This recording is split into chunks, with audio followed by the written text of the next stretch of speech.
축제가 넘쳐나네. 성막의 뜰에서 오늘도 우린 보내.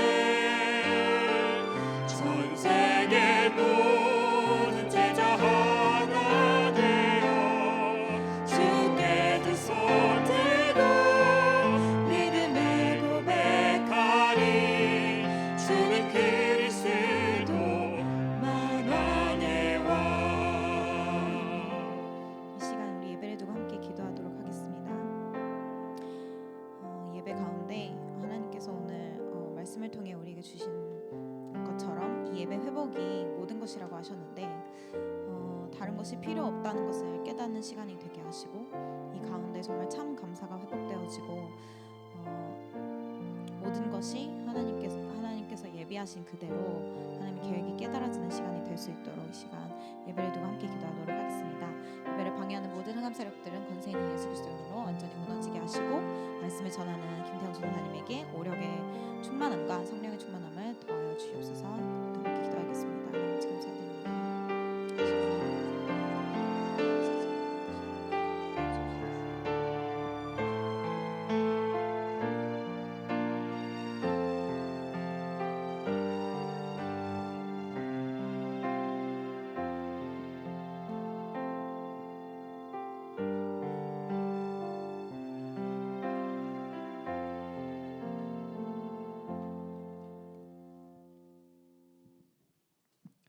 기도드리시겠습니다. 창세기 3장 가운데 재앙당하고 고통받다 죽어서도 영원히 고통받는 지옥 갈 수밖에 없었던 절대 불가능의 우리를 예수 그리스도의 절대 가능의 방법으로 하나님 자녀가 되게 하시고, 오늘 힘이 되고 답이 되는 말씀 듣는 예배 자리에 나올 수 있게 인도하신 하나님께 감사드리며 기도합니다. 한 달여간 주일 강단의 말씀을 통해 하나님 자녀에게 주신 최고 축복인 예배와 그 예배를 드릴 성전의 언약을 주심에 감사합니다. 교회를 통해 전도자의 입술을 통하여 말씀을 주사 매주마다 영적으로 살아갈 생명의 양식을 주시고, 우리에게 복음 아닌 모든 부분을 치유하여 주시며 언약을 굳게 붙잡게 하심에 또한 감사를 드립니다. 한 주간 7가지 기도의 비밀을 알게 하사 매일 모든 시작 이전에 말씀을 붙잡고 감사로 시작하게 하시며, 매일 영적인 단을 쌓는 예배를 회복하게 하시고, 정시기도를 통해 복음으로 각인 뿌리 체질 되게 하시고, 모든 곳에서 하나님 나라를 누리며 하나님의 뜻과 계획을 확인하는 증인의 길에 서게 하심에 감사를 드립니다. 오늘 받는 말씀을 통해 이번 주 더 깊은 예배 시간과 기도를 회복하게 하여 주옵소서. 매일의 예배 시간을 통해 복음을 더 알아가게 하시고 복음이 내 것이 되게 하옵소서. 우리가 오직이 되게 하여 주옵소서. 김정은 목사님과 김태영 전도사님을 청년국의 영적인 리더로 세워주셔서 감사합니다. 말씀을 증거하시는 김태영 전도사님에게 성령의 충만함을 갑절로 더하여 주사 현장에 성취될 말씀이 선포되어지게 하시고, 말씀 받는 우리가 그 말씀을 언약으로 붙잡을 수 있도록 은혜를 허락하여 주옵소서. 두 분이 가시는 모든 현장에 하나님께서 역사하여 주사 전도가 되어지는 5기초 시스템이 세워지고, 어떠한 상황 속에서도 생명운동을 멈추지 않을 청년 제자들과의 만남을 허락하여 주옵소서.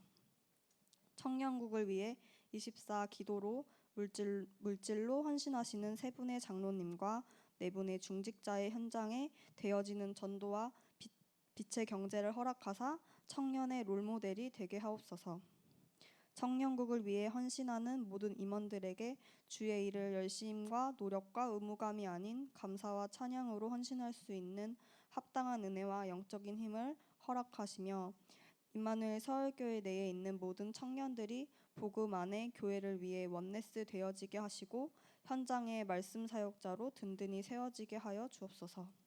특별히 영적으로 무너져 있는 청년이 있다면 그를 하나님이 지키시고 은혜를 주사 영적으로 회복되어질 수밖에 없게 하여 주옵소서.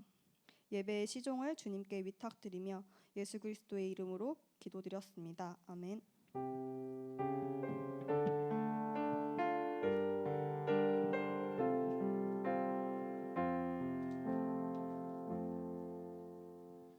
우리 옆 사람과 인사하겠습니다. 당신은 참된 신자입니다라고 인사하겠습니다.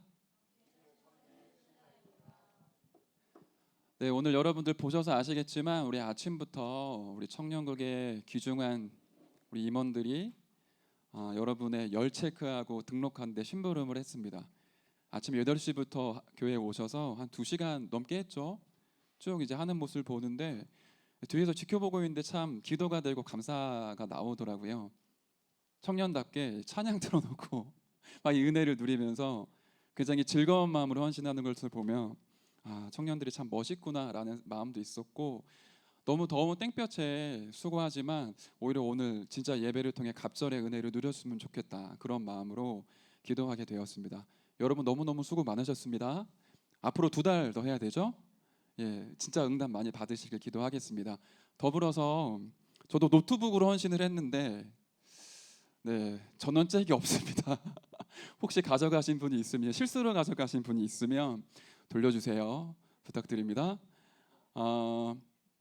오늘 말씀 제목은 야곱과 에서입니다. 창세기 25장 28절부터 34절의 말씀을 함께 보실 텐데요. 찾아보도록 하겠습니다. 창세기 25장 28절부터 34절입니다. 네, 성경이 없으신 분들은 앞에 화면을 보시고 같이 읽도록 하겠습니다. 창세기 25장 28절부터 34절입니다. 우리 같이 읽겠습니다. 이삭은 에서가 사냥한 고기를 좋아하므로 그를 사랑하고 리브가는 야곱을 사랑하였더라. 야곱이 죽을 쑤었더니 에서가 들에서 돌아와서 심히 피곤하여 야곱에게 이르되 내가 피곤하니 그 붉은 것을 내게 먹게 하라 한지라. 그러므로 에서의 별명은 에돔이더라. 야곱이 이르되 형의 장자의 명분을 오늘 내게 팔라. 에서가 이르되 내가 죽게 되었으니 이 장자의 명분이 내게 무엇이 유익하리요. 야곱이 이르되 오늘 내게 맹세하라. 에서가 맹세하고 장자의 명분을 야곱에게 판지라. 야곱이 떡과 팥죽을 에서에게 주매 에서가 먹으며 마시고 일어나갔으니 에서가 장자의 명분을 가볍게 여김이었더라. 아멘. 감사하게 김정은 목사님이 배려해 주시고 하나님의 은혜로 제가 한 달에 한 번 청년부 강단을 섬기게 됐어요. 요 근래 제가 좀 달라진 것이 있다면 이 말씀을 잘 전달해야겠다, 이 말씀 심부름을 잘 해야겠다, 이런 부분도 있지만 말씀을 준비하는 과정 속에 하나님이 먼저 저에게 이 메시지를 주시는구나라는 부분들이 느껴져요. 이거는 진짜 내가 먼저 응답받고 치유받고 갱신해야 될 부분이구나. 그래서 오늘 저는 여러분께 이 성경과 이 메시지를 가르치는 자가 아니라 함께 은혜를 나누고 저도 갱신하고 치유받으며 또 여러분도 언약을 붙잡고 힘을 얻는 시간이 되셨으면 좋겠습니다. 오늘 우리가 일부 예배를 통해 중요한 말씀을 받았거든요. 오늘 일부 예배 말씀의 서론의 내용과 오늘 청년부 예배 메시지 흐름이 굉장히 흡사합니다. 다윗 왕과 다른 왕들이 차이가 있었다고 하셨고요. 요셉과 요셉의 형들이 달랐다라고 하셨어요. 다윗은 다른 사람들이 너무 좋아하고 필요로 하는 것이 아무것도 필요하지 않을 만큼 뭔가의 비밀을 가지고 있었죠. 그가 고백했던 것처럼 나의 힘이 되신 여호와요. 일단 그 말로 끝난 거잖아요. 자신의 힘의 원천이 무엇인지를 고백했고 자기가 사랑하는 존재가 누구인지를 고백했습니다. 나의 힘이 되신 여호와여, 내가 주를 사랑하나이다. 사울 왕에게 쫓겨다니면서 여호와는 나의 목자시니 옛날 성경에는 내가 부족함이 없으리로다라고 고백을 하죠. 다윗 왕은 다른 왕들과 달랐고 다른 교인들과 달랐고요. 다른 신자들과도 좀 달랐던 것 같습니다. 성경을 보면 이 성경 안에서는 불신자들이 이해할 수 있는 내용이 있다고 하죠. 그리고 신자만 이해할 수 있는 부분들이 있습니다. 그렇지만 신자를 넘어서서 영적인 사람만 알아듣고 이해하고 깨달을 수 있는 부분이 있죠. 그 말은 세상에 불신자가 있지만 신자 있고요. 신자도 있지만 그 중에 영적 세계를 알고 영적인 축복을 누리며 영적인 힘을 얻는 사람도 있죠. 다윗은 영적인 힘을 가진 사람이었다는 게 분명히 증거되지 않습니까? 그의 마음과 중심에 어떠한 부분이 담겨져 있었는지가 성경 구석구석마다 잘 표현되어져 있어요. 우리가 오늘 이거를 좀 붙잡아야 되겠습니다.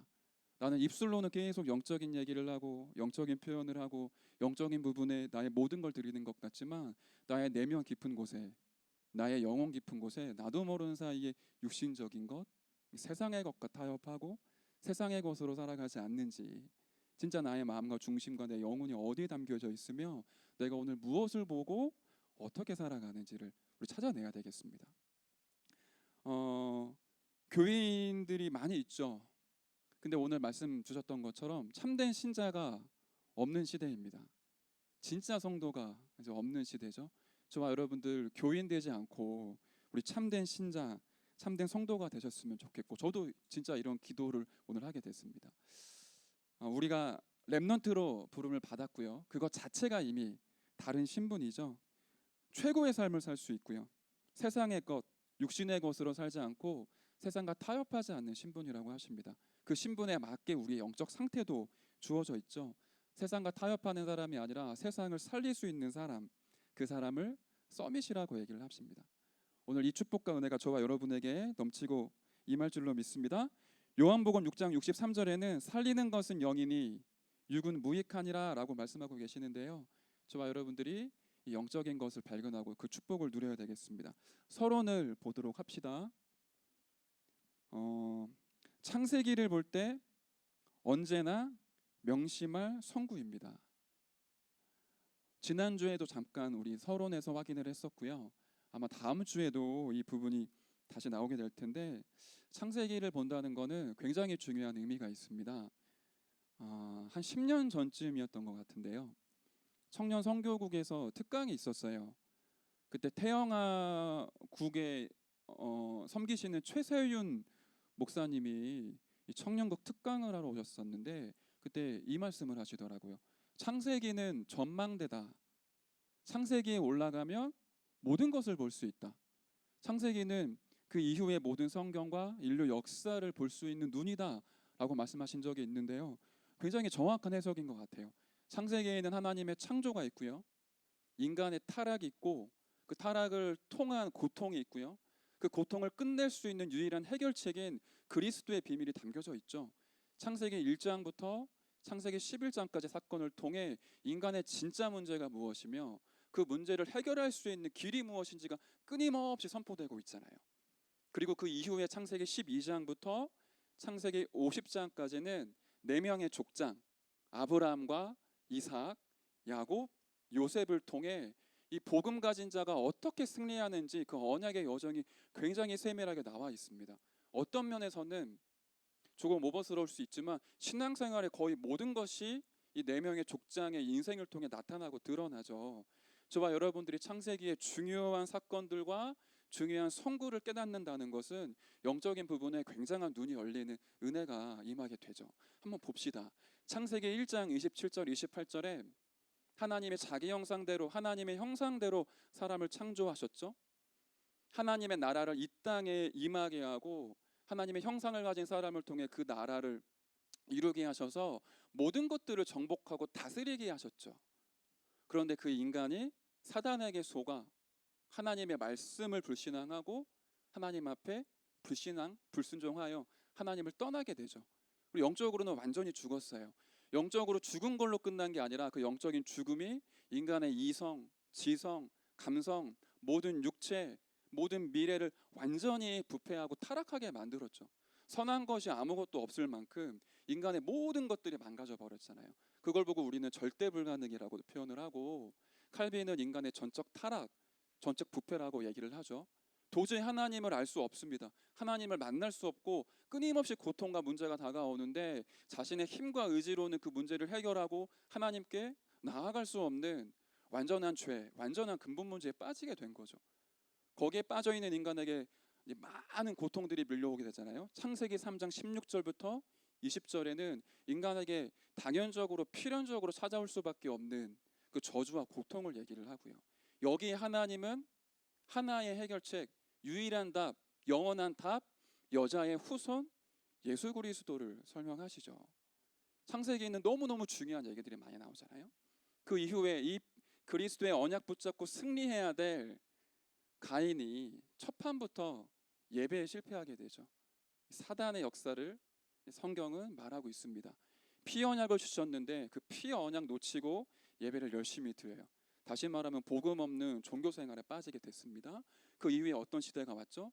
이젠 사람이 사단과 원리스가 돼서 네피림 시대가 열렸는데 이 땅 가운데 하나님을 찾는 자도 없고 하나님의 영광을 바라보는 자도 없고 모든 시대가 영적 문제 속에 빠져버렸어요. 성경은 사람이 육신이 되었다라고 표현을 하고 있죠.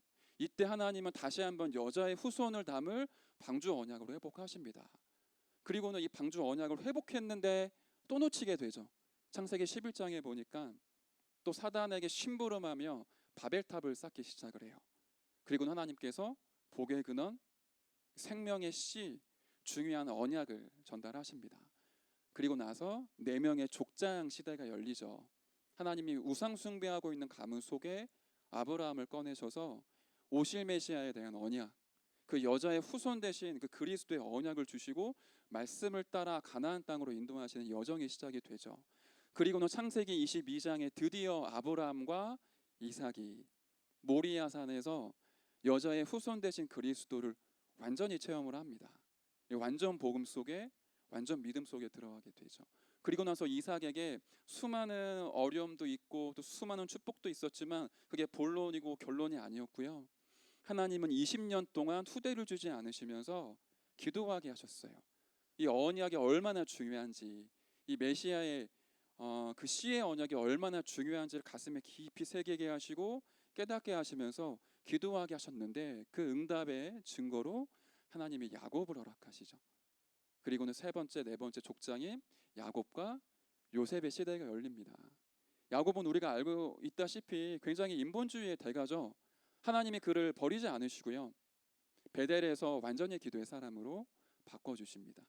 또 야복강에서 나의 능력, 나의 의지, 나의 힘 다 빼고 나의 신분이 무엇인지 그 이름을 이스라엘로 바꾸게 하시면서 나의 신분이 무엇이며 내가 가진 언약이 무엇인지를 완전히 회복하게 하시죠.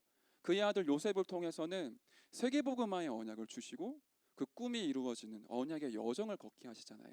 애굽으로 갔는데 그 애굽에 가는 모든 현장마다 살리는 증인으로 서게 됩니다. 다시 한번 보세요. 창세기 1장부터 50장까지 중요한 4가지 사건과 중요한 4명의 족장을 통해 우리가 어떤 언약을 붙잡고 또 어떻게 신앙생활을 해야 될 것인지가 굉장히 자세하게 나와 있죠. 지난주에 청년부 예배 끝나고 한 여자 청년을 만나게 됐습니다. 이 여자 청년이 조금 오랜 시간 동안 정신 문제를 지금 가지고 싸움을 하고 있어요. 다행인 거는 하나님의 은혜로 주변에 많은 동역자들과 기도해 주시는 분들의 그런 안내를 통해 이 사람이 하나님께 집중하게 됐고 치유를 받아가는 시간표예요. 그럼에도 불구하고 아직 다 온전하게 완전하게 치유는 되지 않은 상태에 지난주에 이제 청년부 예배를 이제 오게 된 거예요. 그런 고백을 하더라고요. 자기가 교회를 오랫동안 다녔지만 사실은 복음 잘 모르고 있었다. 나 렘넌트인 줄 알았더니 내가 정확한 복음을 모르고 있더라.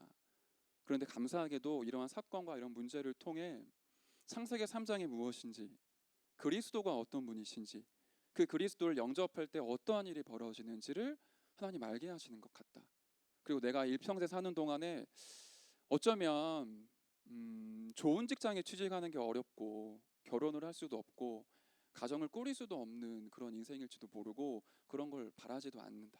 그런데 나는 일평생 동안 그리스도의 언약 붙잡고 그리스도를 누리며 살아가고 싶다. 이렇게 고백을 하는데 굉장히 좀 마음에 담기더라고요. 아직 이 청년은 병원에 이제 치료를 받고 있는 상황이었거든요. 진실된 고백을 이렇게 저한테 쭉 하는데 제 마음속에 진짜 기도해야겠다. 그리고 이 청년이 살아날 수 있도록 우리 중요한 청년들과 함께 기도해야겠다. 이런 마음을 좀 주셨어요. 그리고는 그 청년한테 그렇습니다. 우리가 그런 문제를 통해 하나님 만나고 또 그리스도를 깨달는 게 너무 감사하죠. 그렇지만 때때로 우리가 모든 동기와 나의 욕심이 빠지게 되면 무기력해지기도 합니다. 그런데 진짜 언약이 회복되면 꿈도 회복되어지고 미래도 회복되어지고 진짜 현장을 향해 도전할 수 있는 힘도 하나님이 주시지 않습니까? 지금까지 사단에게 속아 사탄에게 빼앗겼던 모든 것을 우리 다시 회복하고 당신과 같이 이런 문제 속에 빠진 사람들 살리는 진짜 증인으로 우리 서기를 함께 기도합시다. 이렇게 나누고는 이제 헤어진 거예요. 그리고는 이 청년과 관계되어 있는 다락방 현장에서 청년 사명자들과 이제 함께 릴레이로 기도를 하기 시작을 했거든요. 근데 금요일쯤에 그 다락방 조장한테 연락이 온 거예요. 이 청년에게서 이 청년이 조장님 제가 이거 말할지 말하지 않을지 고민을 하다가 이제 소통하는 과정이니까 말씀드립니다. 제가 너무 연약한데 우리 병원에 하나님이 예배하신 영혼이 이제 있는 거예요. 일평생 동안 어쩌면 병원을 나갈 수도 없고 찾아오는 사람도 없고 작은 희망의 빗줄기도 없는 사람이 우리 청년을 통해 이제 복음을 들었어요. 이 청년이 그렇게 복음을 말했대요. 선생님이 예수님을 그리스도로 영접하면 병이 깨끗이 낫고 완전 치유되어지고 병원에서 퇴원되어지고 그런 일이 안 일어날 수도 있습니다. 그렇지만 예수님을 진심으로 그리스도로 영접하면 하나님의 자녀가 될 수 있습니다. 오늘 이 시간 이 복음 듣고 예수님을 그리스도로 영접하지 않으시겠습니까? 권유했는데 그 58세 되는 그 여자분이 우리 청년의 그 복음을 듣고는 아기처럼 예수님을 그리스도로 영접했다라고 하더라고요. 그런 쭉 내용들을 카톡으로 전달해 준 거예요. 그거를 읽으면서 물론 이 청년이 앞으로 이제 응답받고 치유되고 과정이 많이 있겠죠. 그런데 굉장히 진짜 감사한 마음이 들더라고요. 이 창세기에 있었던 이러한 하나님의 역사와 이 하나님의 응답이 수천 년 전에 네 명의 족장과 창세기의 사건에만 머물러 있는 게 아니라 수천 년이 흐른 지금도 역사하고 있고 지금도 성취되고 있음을 우리가 보지 않습니까? 그 영혼에게는 아마 그 시간표와 그 예배의 축복과 복음에 집중하는 것들이 굉장히 큰 응답과 발판이 되겠죠. 자기도 아직 모든 부분들이 낫고 치유된 거 아니지만 자기가 똑같은 현장에 있는 사람 살릴 수 있는 중요한 전도자로 이 사람이 일어나는 발판이 생겼잖아요. 복음은 그렇게 힘이 있습니다. 우리의 연약함, 우리의 무능, 우리의 한계를 초월할 수 있는 진정한 능력은 나로부터 시작되는 것이 아니라 여자의 후손 대신 그리스도로부터 시작되죠. 그 언약을 붙잡고 네 명의 족장이 쉼없이 언약의 여정을 걸어갔습니다. 우리가 이 창세기의 중요한 사건을 가지고 우리 오늘 메시지를 확인을 해야 되겠습니다. 그러면 본론입니다. 넘겨주시고요. 이삭과 리브가의 차이입니다. 다윗 왕과 사울 왕이 달랐던 것처럼 그리고 영적인 사람과 육적인 사람이 다른 것처럼 성경 속에서도 인물들이 사실 차이가 나죠. 우리가 지난주에 봤었던 창세기 25장 21절 23절에 보면 이삭과 리브가가 아이를 갖고 싶은데 하나님께서 태의문을 열어주지 않으시죠. 무려 20년 동안 이삭이 기도하는 가운데 언약의 씨를 가지고 묵상하고 기도하고 드디어 응답을 받아요. 너무너무 좋겠죠. 그런데 이제 한 가지 문제가 생기는 겁니다. 창세기 25장 22절에 보시면 그의 아내 리브가가 임신하였더니 그 아들들이 그의 태 속에서 서로 싸우는지라. 그가 이르되 이럴 경우에는 내가 어찌할꼬 하고 가서 여호와께 묻자온대. 이게 한글 성경은 22절에 그가 이르되라고 되어 있는데 이게 사실은 영어 성경이나 원문을 보면 리브가가 기도한 내용이에요. 그녀가 이제 하나님 앞에 기도한 겁니다. 왜냐하면은 이 아이를 임신하고 있는데 이 태 속에서 아이들이 자꾸 싸우고 몸을 힘들게 하니까 리브가가 진짜 하나님 앞에 이 임신한 아이들을 두고 이제 기도를 계속했던 거죠. 그런 가운데 하나님께서 말씀을 주시잖아요. 두 국민이 내 태중에 있구나. 두 민족이 내 복종에서부터 나누이리라. 이 족속이 저 족속보다 강하겠고 큰 자가 어린 자를 섬기리라.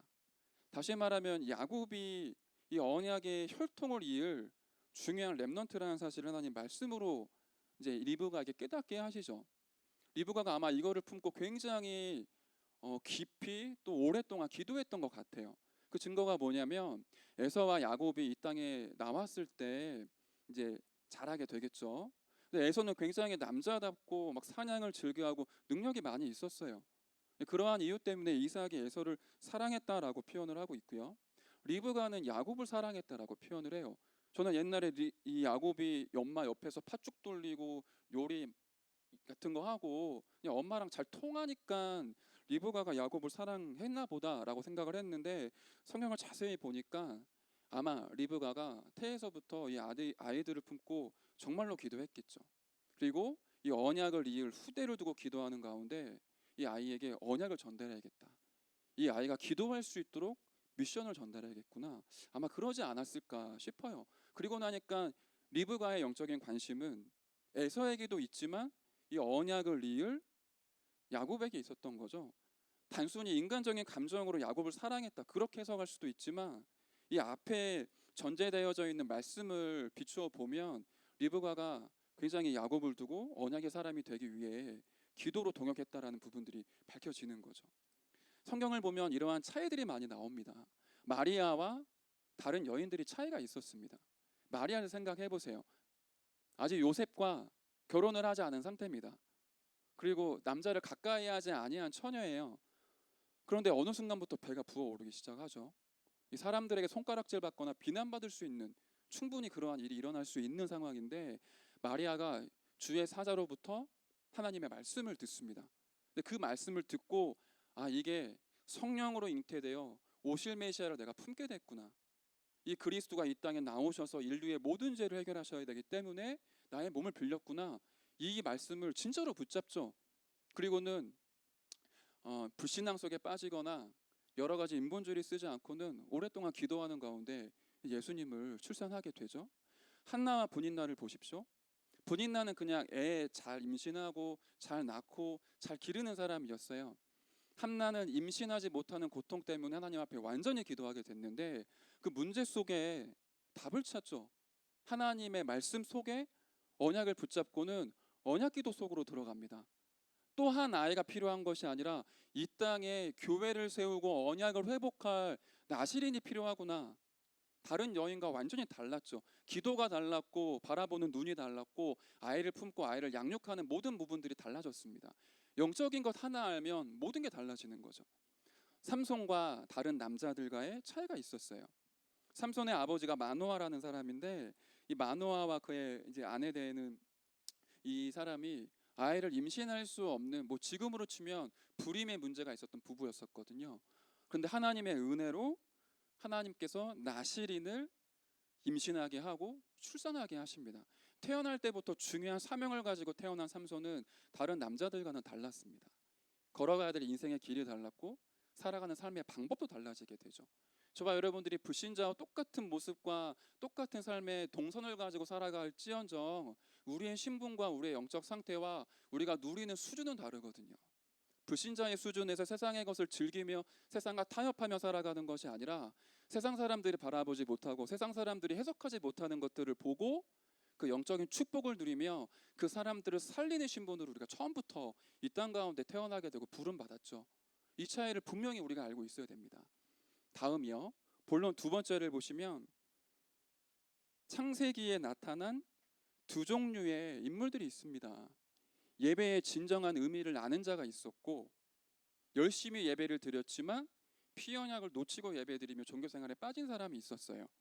아벨과 가인이죠. 믿음을 가진 자 있었지만 믿음이 없이 인본주의로 인생을 끝낸 사람이 있습니다. 신앙의 사람이 있었고 불신앙의 사람이 있었습니다. 아브라함과 그의 조카 롯이죠. 언약의 족보가 있었고 불신앙의 족보가 있었습니다. 언약의 족보는 신본주의, 하나님을 100% 믿음으로 말미암아 언약의 족보가 시작되어졌죠. 이삭이고요. 하나님을 믿지 않는 자기의 꾀, 자기의 방법으로 아이를 낳아서 불신앙의 족보가 시작이 되죠. 이스마엘입니다. 성경은 똑같이 얘기를 안 해요. 분명한 차이가 있습니다. 영적인 것에 초점을 맞추며 사는 자가 있었고 영적인 것에 완전 무관심해서 오로지 육신적인 것만 추구하며 살아가는 사람이 있었거든요. 그게 오늘 우리가 살펴볼 야곱과 에서입니다. 저와 여러분들이 오늘 이 메시지를 통해 나는 어디에 있는지 확인하고요. 우리의 신분은 예배의 진정한 의미를 아는 신분, 우리는 진정한 믿음을 가진 사람, 그리고 언약의 족보, 영적인 것에 초점을 맞추며 사는 사람으로 이미 부름받았습니다. 이 속에 없으니까 사실 우리가 힘들잖아요. 오늘 우리의 영적 상태가 바뀌고 영적인 축복을 누리는 시간 될 줄로 믿습니다. 본론 세 번째 넘어가면요. 그래서 야곱과 에서에게 나타나는 중요한 문제들이 있습니다. 우리 성경 창세기 25장 28절을 한번 보시면요. 이렇게 얘기가 나오는데요. 이삭은 에서가 사냥한 고기를 좋아하므로 그를 사랑하고, 많은 것들이 함축되어져 있죠. 사냥한 고기를 좋아하므로. 고기 좋아했다라는 게 아니라 이삭이 에서를 사랑했던 기준이 무엇인지가 잘 나타나 있죠. 굉장히 육신적인 사랑이었습니다. 뭐 이것도 좋은 거고 훌륭한 것인데 우리는 그걸 뛰어넘는 부분들이 있거든요. 영적인 것이 소통되는 사랑이 있습니다. 오늘 우리 류 목사님이 2부 예배 때 그 메시지 주시잖아요. 가족인데도 언약이 소통이 안 되면 답답한데, 생판 모르는 사람이지만 237 나라의 귀중한 사명자와 언약이 소통되는데 모든 거 줄 수 있는 제자도 있다. 우리 언약이 소통되어지는 사랑도 있습니다. 예전에 백운규 목사님이 청년들의 연애와 결혼을 가지고 현대판 에서와 야곱을 설명하신 재밌는 이야기가 있었거든요. 제가 한번 이렇게 얘기를 해볼게요. 여자 청년이 토요일 날 소개팅을 받았습니다. 소개팅을 나갔더니 남자가 이제 나와요. 일단 키 크고 어깨 넓고 이목구비 굉장히 뚜렷하고, 딱 앉았는데 굉장히 시원시원한 말투와 그리고 멋있는 감미로운 여자들을 매혹시킬 수 있는 목소리를 가지고 얘기를 하는데 대화가 너무 잘 통하는 거예요. 알고 봤더니 능력도 있어요. 스펙도 괜찮고 부모님도 교회 다니는 분들이고 신앙생활 잘해요. 너무너무 좋고 매력이 느껴지고 너무 괜찮은데 한 가지가 조금 걸리는 거예요. 다 있는데 영적인 건 바보고 영적인 것은 거지라. 근데 그거 빼고는 너무너무 괜찮아요. 소개팅을 끝냈습니다. 그 다음날 이제 주일 예배를 왔어요. 늘 보던 남자 사람 친구들을 만나는데 왜 이렇게 유난히 그날따라 키 작아 보이고 어깨 좁아 보이고 평소보다 1.5배 못생겨 보이고 너무너무 평범하고 아무것도 없는 사람 같이 보이기도 하고, 우리가 교회 와서 마주치는 청년들을 보면 그런 느낌이 들잖아요. 그래서 밖에서 이렇게 멋있는 사람 찾으려고 하는데 사실은 그게 현대판에서다. 현대판 야곱은 교회 안에 있습니다. 우리가 진짜 영적인 눈이 열린다면 중요한 것들을 보겠죠. 그렇지만 교회 안에 여기 앉아 있는 청년들을 보세요. 저를 비롯해서 뭐 대단한 매력과 대단한 힘 없고 능력 없지만 예배의 축복 놓치지 않고요. 중요한 현장에 심부름할 일이 생기면 자기의 시간과 에너지와 모든 것 투자해서 현장으로 가고 영혼 살리고, 교회의 중요한 시간표가 되면 자기의 모든 것들을 헌신하는 청년들이 이 자리에 앉아 있잖아요. 우리가 분별할 수 있어야 되겠죠. 어쨌든 육적인 사랑을 가지고 있었던 이삭의 모습, 그리고 에서의 모습입니다. 두 번째는 육적인 관심인데 29절 30절을 보시면 야곱이 죽을 쑤었더니 에서가 들에서 돌아와서 심히 피곤하여 야곱에게 이르되 내가 피곤하니 그 붉은 것을 내가 먹게 하라 한지라. 그러므로 에서의 별명은 에돔이었더라. 에돔이라는 뜻은 이제 붉은 것, 붉은 쭉 이런 뜻인데요. 다시 말하면 에서가 어디에 관심 있는지 잘 나타나 있죠. 평상시에 에서의 상태입니다. 그러니까 먹는 것, 사냥하는 것, 그게 나쁘다는 게 아니라 그것밖에 몰랐기 때문에 영적인 거는 까맣게 놓치고 있었죠. 그리고는 그 밑에를 보시면 31절, 32절에 야곱이 이르되 형의 장자의 명분을 오늘 내게 팔라. 에서가 이르되 내가 죽게 되었으니 이 장자의 명분이 내게 무엇이 유익하리요. 지금 에서의 영적인 관심이 무엇인지를 잘 나타내 있죠. 장자의 명분에는 아무런 관심이 없었던 거예요. 이 장자의 명분이라는 거는 오실 메시아의 대를 이을 혈통이라는 뜻이거든요. 굉장히 중요한 부분입니다. 당시 시대에는 장자의 명분, 이 언약의 씨, 이런 부분들이 전도와 선교와 복음과 딱 연관되어져 있었잖아요. 그러니까 에서의 관심은 내가 스펙을 쌓고 능력을 기르고 내가 멋있는 사람이 되는 것, 내가 훌륭한 사람이 되는 것, 여기에는 있었지만 하나님이 내게 허락하신 언약, 이 언약을 누리는 기도의 축복, 내 인생을 살아갈 때 하나님의 말씀을 따라가는 전도자의 삶, 이런 부분에는 완전히 깜깜했었고, 더 중요한 전도와 선교, 이 언약의 대를 이을 이 축복은 완전히 놓치고 있었죠. 그러니까 너무 쉽게 장자의 명분을 동생 야곱에게 그냥 팔아요. 그리고 그 밑에를 보세요. 33, 34절에 보면 야곱이 이르되 오늘 내게 맹세하라. 에서가 맹세하고 장자의 명분을 야곱에게 판지라. 야곱이 떡과 팥죽을 에서에게 주매 에서가 먹으며 마시고 일어나 갔으니 에서가 장자의 명분을 가볍게 여김이었더라. 언약을 가볍게 여겼고요. 결국에는 하나님을 경홀히 여기게 된 거죠. 사실상은 교회 다니는 사람이고 부모님이 신앙생활 잘하는 그런 성도의 자녀이지만 본인은 하나님과 상관없는 인생을 쭉 살아가죠. 이게 야곱과 에서의 미래를 결정해요.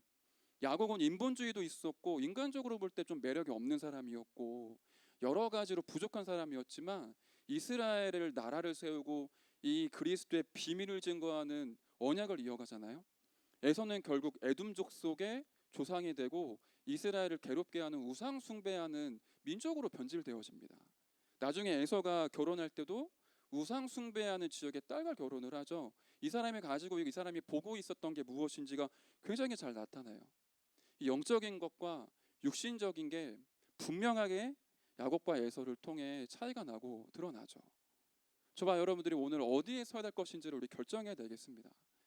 내가 진짜 영적인 사실을 알고 영적인 축복을 누리며 영적인 힘을 받는 그 영적 상태 속에 들어갈 것이냐, 나는 진짜 영적으로 서밋으로 가기 위한 진짜 이 결단을 할 것이냐, 아니면 사람과의 갈등, 안 되어지는 나의 모습, 나의 환경과 상황, 안 풀리는 미래를 바라보며 끊임없이 고민하고 갈등하는 가운데 아무런 가치 없는 육신적인 거에 내 인생 모든 걸 쏟아붓다가 그렇게 인생을 마감할 것이냐, 우리 분명히 오늘 언약을 붙잡고 돌아가야 되겠습니다. 사실은 부끄러운 고백인데 제가 그런 사람이거든요. 저의 가정이 좀 어려웠댔어요. 어렸을 때 경제적으로도 어려웠었고 저희 아버지와 어머니가 복음 모르는 영적으로 문제가 많은 집안의 사람들이었기 때문에 제가 어렸을 때 우리 집안에 여러 가지 문제들이 많이 있었거든요. 그 중에 제가 생각나는 사건이 하나 있는데 이 상처가 돼서 얘기하는 건 아니고요. 한 초등학교 들어가기 전 한 뭐 6살, 7살 이럴 때 교회에서 성탄절 날 그 꼬맹이들 앞에 나와서 성탄절 그 뭐라 그러지? 오프닝 같은 거잖아요. 그 앞에 마이크 잡고 나와서 오늘은 예수님의 생일 뭐 이런 거 하잖아요. 생일입니다. 그러면서 축하합니다. 이런 거 하잖아요. 제가 뽑혀서 그런 거를 하는 역할을 맡게 됐었어요. 여러 명의 이제 유치원생들이 쭉 나와 있고 제가 가운데 서서 오늘 예수님의 생일입니다. 우리 예수님이 탄생하신 날을 기념하여 뭐 이렇게 쭉 하는 게 있었는데 복장을 한복으로 통일을 했었던 거예요. 근데 제가 어렸을 때 우리 집이 매우 경제적으로 어려웠기 때문에 한복이 한 벌밖에 없었어요. 그런데 우리 집안에는 남자가 유치원생이 둘이잖아요. 제가 있고 제 쌍둥이 동생 태범이가 있잖아요. 연습할 때까지만 해도 제가 어차피 마이크 잡고 얘기를 해야 되니까 제가 한복을 입고 앞에 나가서 발표를 한 거예요. 성탄절 당일날 크리스마스 이브 날 발표를 해야 되는데 태범이가 한복이 없잖아요. 갑자기 이제 교회 갈 시간 됐는데 떼굴떼굴 구르고 울기 시작하는 겁니다. 엄마 나는 한복이 없어. 나는 오늘 교회를 안 갈 거야. 그러니까 엄마가 막 달래다가 저한테 이제 태영아 너는 연습할 때 한복 한번 입었고 한 벌밖에 없으니까 태범이 한복 입게 하고 오늘 그냥 가자. 이제 이해가 돼요. 우리 집이 어려웠고 당시 상황이 그랬으니까. 그리고는 그냥 저는 평상시에 입는 옷을 입고 올라갔는데 다 이제 한복 입고 저만 이제 한복을 못 입은 거죠. 괜찮았어요. 근데 담당하시는 유치부 교사 선생님이 다그치는 거예요. 태영아 한복 입고 오라는데 왜 안 입고 왔어? 어제 연습할 때 있었잖아. 왜 그거 까먹고 안 입고 와? 제 어린 나이에 이런 여러 가지 것들을 모아서 선생님 우리 집안이 이랬는데 이렇고 이런 일 때문에 이렇게 못 입고 왔어요라고 얘기할 수가 없더라고요. 그러고 그냥 속으로 막 울었죠. 그러한 어린 시절 기억이 조금 있는데 우리 집이 굉장히 어려웠던 거예요. 그런 가운데 저는 장남이었고 아버지 어머니한테 아버지 어머니가 이런 것 때문에 속상하지 않도록 제가 눈치를 잘 살펴야 됐고 동생을 잘 다독여야 됐고 그러다 보니까 저도 모르는 사이에 굉장히 사람 눈치를 많이 보게 되더라고요. 틀린 게 아닌데 제가 그 상황과 환경 속에서 살아남기 위해 저도 모르는 사이에 선택한 거죠. 사람 눈치 보고 분위기 파악하고 내가 뭔가를 잘해야 되고 그 가정을 잘 이끌어야 되고 부모님께 도움이 되어야 되고. 근데 이게 어느 날 돌아보니까 저한테 굉장히 상처를 뿌리내려져 있는 거예요. 저도 모르는 사이에 신앙생활을 하는데 사람 바라보거나 사람의 눈치를 보거나 굉장히 사람 의식하면서 신앙생활을 하는 게 제 속에 많이 있더라고요. 육신적인 건데 우리를 굉장히 아프게 하죠. 저는 자살이 육신적인 자살뿐만 아니라 영적인 것도 있다. 자해가 육신적인 자해도 있지만 영적인 것도 자해가 있다. 진짜 영적인 축복과 영적인 힘을 모르면 나도 모르는 사이에 육신적인 것 때문에 나를 자해하고 나를 죽이는 쪽으로 내 인생 끌고 가죠. 제가 만약에 신앙생활을 이렇게 한다고 생각을 해보세요. 내 성향, 나의 기질, 내가 좋아하는 것, 내 판단 기준, 나의 인격, 나의 성품 이런 것으로만 신앙생활을 한다고 칩시다. 그럼 얼마인가 내가 한계에 봉착하고 완전히 무너지겠죠. 근데 지금 이삭이 에서가 언약보다 내가 좋아하는 것, 내 원래 기질, 나의 원래 성향, 내가 원하는 것 이런 것 가지고 지금 굉장히 낮은 수준에서 뭔가를 지금 이뤄내고 있잖아요. 근데 우리도 모르는 사이에 그렇게 될 수도 있습니다. 만약에 제가 겪었던 많은 가정의 여러 가지 문제를 통해 영적인 돈이 없다면 그 상처에 계속 머물러 있겠죠. 사람 중심, 사람 의식하고 살아남기 위해 발버둥 치는 사람으로 살아남게 되겠죠. 그 가운데 언약이 담겨지게 되면 그 모든 과정이 사람을 이해하는 축복으로, 사람을 품을 수 있는 그릇으로, 그 사람을 살릴 수 있는 증거로 저에게 응답으로 나타나겠죠. 영적인 것을 아는 사람과 육신적인 것만 보는 사람은 굉장히 큰 차이가 납니다. 입술로 영적인 것을 계속 얘기해도 나도 모르는 사이에 내 내면과 내 영혼 깊은 곳에 육신적인 것들로 채워질 수도 있거든요.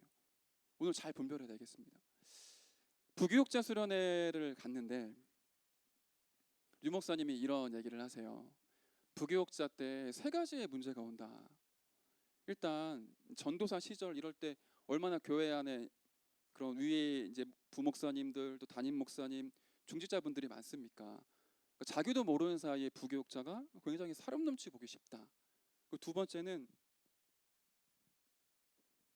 경제적으로 사례가 풍성한 편은 아니기 때문에 늘 돈, 우리 아이 분유, 우리 집 월세 이런 거에 붙잡혀서 나도 모르는 사이에 돈에 쫓겨다닐 수 있다. 세 번째, 미래가 불투명하니까 내가 어디로 갈지 어떤 사역을 할지 진짜 내가 이러한 주의 종으로서의 그릇을 갖추고 목회를 제대로 할 수 있을지 늘 이런 것만 걱정하다 보면 나도 모르는 사이에 염려에 빠지고 나도 모르는 사이에 사람 라인 타는 이러한 부분에 빠질 수 있다. 그 메시지 주시는데 제 마음속에 진짜 맞다라는 생각이 들더라고요. 진짜 영적인 서밋의 자리에 서지 못하고 영적인 축복을 놓치게 되면 내가 주의 종의 자리에 있고 목회자이고 제사장의 축복 가지고 있으면서도 실제로 내가 가지고 누리는 거는 육신적인 것만 가지고 누리고 보잖아요. 그 교회 안에서 갈등하고 돈의 종이 되니까 나도 모르는 사이에 이 귀중한 사명의 이 주의 종이 직업이 되고 돈 버는 수단이 되잖아요. 류 목사님 그렇게 메시지를 하세요. 그 모든 어려움들, 그 모든 과정들이 다 축복이다. 사람들이 나한테 찾아올 때 이거 문제라고 얘기를 하는데 나는 이해가 안 된다. 내가 볼 때는 완전히 응답인데 왜 그거를 문제라고 얘기하는지 사실 잘 모르겠다. 이렇게 메시지를 하시는데 제 마음속에 많은 부분들이 좀 달라지게 되더라고요. 우리가 오늘 무엇으로 살아가야 되겠습니까? 또 한 번의 예배, 또 한 번의 말씀, 또 한 번의 찬양, 또 한 번의 기도가 아니라 오늘 이 시간 지금 정확한 하나님의 음성을 듣고 하나님의 언약을 진짜로 붙잡아야 되겠습니다. 다윗 왕처럼 나의 힘이 되신 여호와여 내가 주를 사랑하나이다. 여호와는 나의 목자시니 내가 부족함이 없으리로다 고백할 수 있을 만큼 우리가 다른 것은 못해도 영적인 정상에 올라가서 진짜 하나님과 통하는 영적 상태 속에 이 영적인 축복을 누려야 되겠습니다. 마지막 결론이에요. 그래서 영적인 사실을 아는 자, 영적인 축복을 누리는 사람, 영적인 힘이 있는 사람. 지난주 강단 말씀은 근원적인 힘을 성막을 통해 회복시켜 주겠다고 말씀 주셨죠. 7가지 성막 안의 기구들이 7기도와 연결되어져서 언약을 찾게 되고요. 예배를 통해 모든 걸 회복하는 거예요. 저도 한 가지 기도 제목이 생기는 것은 우리 임마누엘 서울교회가 이제 광주로 이전하게 되는데 교회 하나로 다 끝났으면 좋겠다. 병든 사람이 교회 시스템과 예배를 통해 답을 다 얻고 렘넌트들이 아무리 무너지고 실패하고 낙심하고 또 쓰러져도 주일에 주말에 교회 와서 교회 시스템과 예배 축복 속에 답을 얻고 힘을 얻어 다시 세상에 나갈 수 있도록, 다른 게 필요하지 않고 교회 안에서 예배 드리는 것으로 언약 회복하고 기도 회복하고 말씀 회복하고 참된 찬양과 영성을 회복하는 이 축복이 임마누엘 서울교회 강주 성전에서, 그리고 지금 이 시간에 회복되게 해달라고 진짜 기도가 나오더라고요. 성막의 7가지 기구와 그 7기도가 멀리 있는 것이 아니라 우리 삶 가운데 성취가 되어지겠죠. 그게 바로 우리의 근원적인 힘이라고 하셨습니다. 저와 여러분의 인생을 이끌어가는 원동력이자 우리 인생의 힘의 원천이 되는 거죠. 지금 내게 펼쳐져 있는 상황들과 이러한 환경들과 어떤 문제들을 타파하기 위한 순간적인 힘이나 처세술이 아니라 내 인생을 근본적으로 언약으로 인도하시는 그 근원적인 힘, 내가 아무리 쓰러지고 넘어져도 다시 일어날 수 있는 내 안에 이 샘의 근원에 그리스도의 비밀, 그 근원적인 힘이 저와 여러분에게 정말로 회복되기를 하나님이 원하시겠죠. 그 속에 우리가 들어가는 겁니다. 그래서 응답보다 중요한 것이 상태라고 하셨습니다. 문제를 빨리 해결하는 것보다 중요한 것이 영적인 상태라고 하셨습니다. 우리가 다른 것은 할 수 없어도 영적인 것을 보고 영적인 축복을 바라보며 하나님께 기도할 수 있죠. 영적 서밋으로 갈 수 있는 집중을 우리 할 수 있습니다. 이 집중이 안 되어진다면 하나님 저에게 은혜를 주셔서 제가 영적인 사실을 알고 영적 축복 누리며 영적인 힘을 얻을 수 있도록 주님께 묵상하며 집중하기를 원하니 나의 생각, 마음, 영혼을 치유해달라고 우리 기도할 수 있겠죠. 그래서 저와 여러분들이 언약의 사람으로 서게 되는 겁니다. 야곱과 같이 정확한 언약을 붙잡을 수 있는 상태. 언약 어떻게 붙잡습니까? 정확한 언약을 어떻게 잡으면 됩니까? 응답이 중요한 게 아니라 상태라고 하셨잖아요. 어떻게가 아니라 우리의 상태가 정확한 언약을 분별하고 붙잡고 잡을 수 있는 상태가 중요하겠죠. 그 언약이 주어졌을 때 인간적인 눈, 육신적인 눈, 세상적인 계산으로 바라보지 않고 하나님의 언약을 진짜 천명으로 언약답게 붙잡을 수 있는 우리의 영적인 상태. 그래서 우리의 과거, 우리의 상처, 우리의 문제가 우리를 죽이는 도구가 아니라 언약을 회복하고 기도가 시작되어지는 축복의 발판이 되어야 되겠습니다. 그 언약 기도를 통해 절대 불가능한 내가 절대 가능한 증인으로 세워지는 참된 축복과 은혜가 우리 청년국에 임해야 되겠습니다. 이 은혜와 이 응답이 저와 여러분에게 임할 줄로 믿습니다. 우리 주신 말씀 붙잡고 하나님께 준비하신 예물 드리도록 하겠습니다. 파수꾼의 소리 찬양하며 준비하신 예물 드리도록 하겠습니다.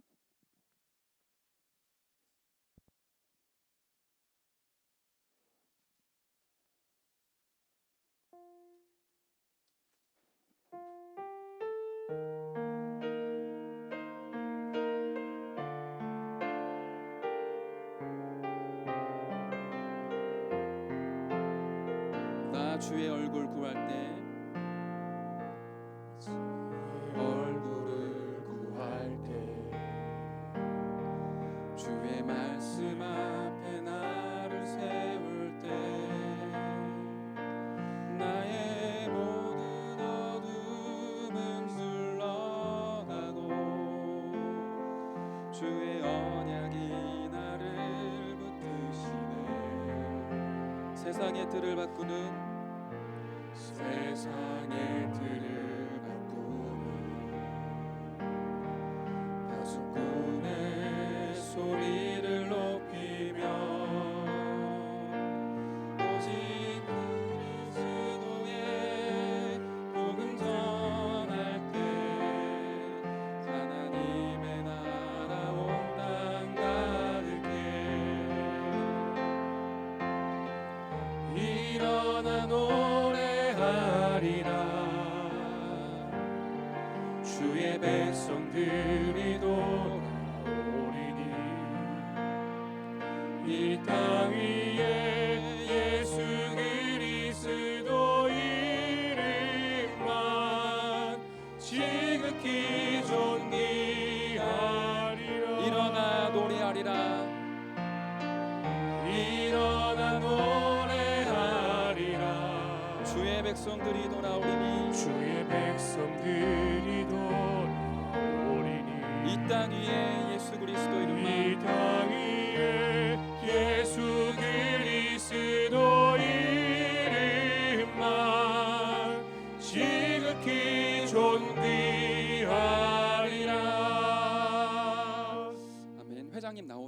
광고해 주시겠습니다.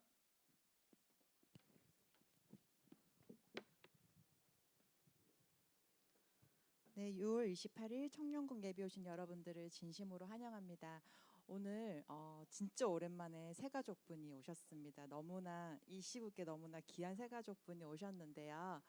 우리 큰 박수로 새 가족분 앞으로 모시도록 하겠습니다. 박수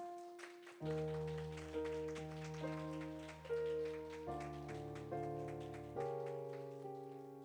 주시고, 네, 본인의 이름과 그리고 어떻게 오시게 되셨는지 간단하게 경로를. 네, 안녕하세요. 저는 진주 세원교회에서 온 이우성 청년이고요.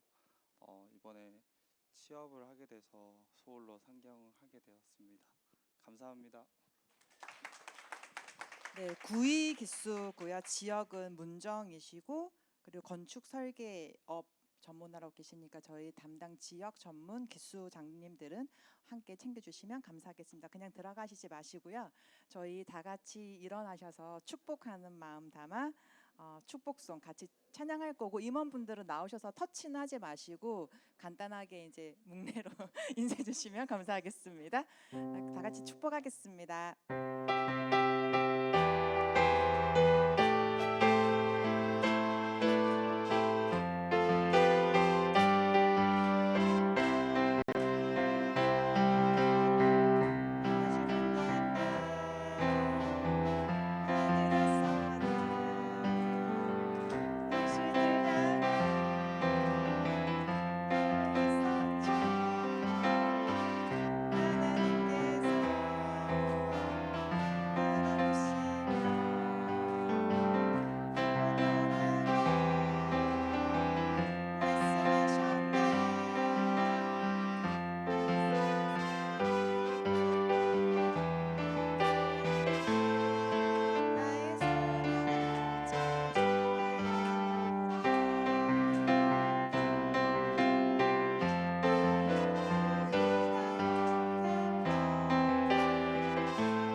다 같이 할게요.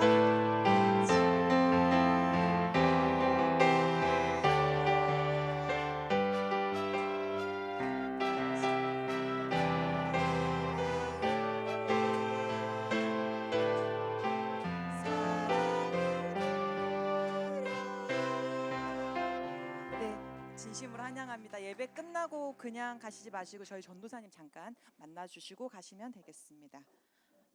네, 오늘은 건축 헌금으로 예배 헌금 드려지게 되었습니다. 다음 주는 죄송합니다. 이번 주는 장학 헌금으로 드려지게 됐고요. 다음 주가 건축 헌금입니다. 온라인으로 함께 예배 드리시는 분들은 주보 참조하셔서 함께 예물 드리시면 되겠습니다. 계속해서 코로나로 인해서 저희가 현장 예배 그리고 유튜브 예배 두 개로 인도를 받고 있습니다. 주중에 올라오는 청년국 카톡방에 주중에 올라오는 정보를 확인하셔서 해당 교구에 오시는 분들은 현장 예배로, 또 해당 교구가 아니신 분들은 온라인 예배로 인도받아 주시면 감사하겠습니다. 목사님 나오셔서 헌금기도 및 축도로 예배를 마치도록 하겠습니다.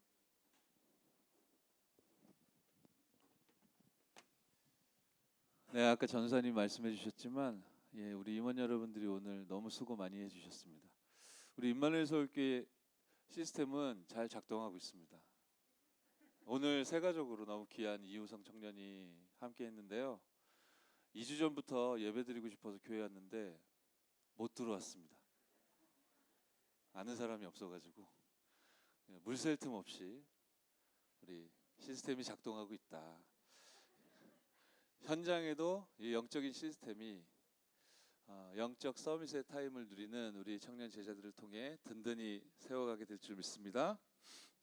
기도하겠습니다. 살아계신 하나님께 감사드립니다. 237 나라를 살릴, 또 현장을 치유할, 또 렘넌트를 서밋으로 일으킬 영적인 서밋들이 하나님 앞에 단을 쌓고 예배의 축복을 누렸습니다. 그 은혜가 너무 감사하여 하나님께 저희들의 중심과 또 물질을 드렸습니다. 우리들의 중심과 이 물질이 빛의 경제와 만날 수 있도록 축복하셔서 정말로 237 치유 서비스 응답이 실현될 수 있도록 축복하여 주옵소서. 지금은 우리 구주 예수 그리스도의 놀라우신 은혜와 하나님 아버지의 지극하신 사랑하심과 성령 하나님의 내주인도 역사 교통 충만케 하시는 은혜가 영육 간에 병들어 낭망하여 사람의 말에 무너지는 무기력 가운데 빠져있는 많은 현장과 생명들을 살리기 위해 하나님께서 이 시대에 세우신 복음의 증인 또 감사의 증인 우리 임마누엘 서울교회 청년들 머리 위에 이들과 관계된 모든 현장 위에 특별히 이들의 영적인 상태 위에 이제와 영원토록 항상 함께 있을지어다. 아멘.